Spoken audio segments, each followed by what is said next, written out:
Hey everybody, my name is Peter Barta. I'm the integrated media producer here at Denver International Airports.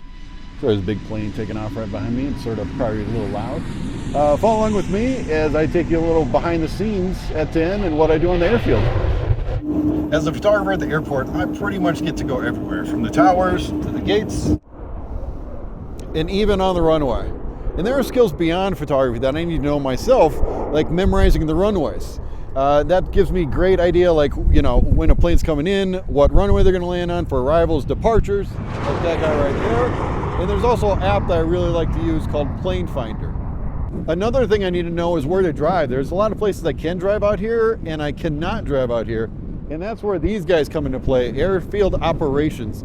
These guys help me out all the time to get shots that I can't get to, or access places I don't have access to.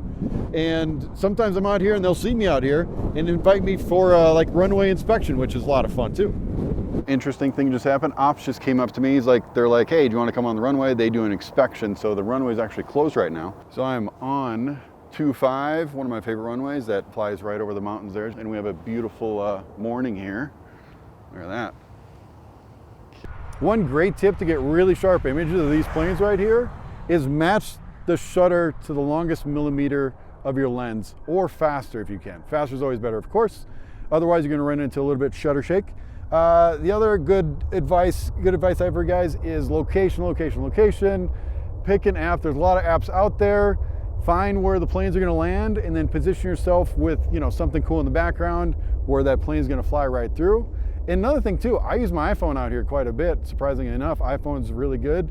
I use it for photo and video.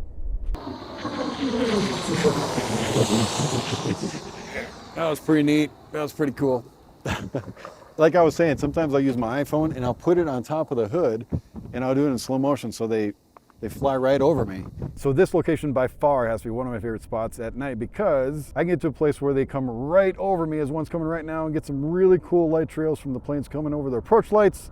So I'm at ISO 800, 8-second shutter at 5.6, and I'll also set my 2-second delay. Thanks for joining me on the airfield, everybody, and I hope you enjoyed the video.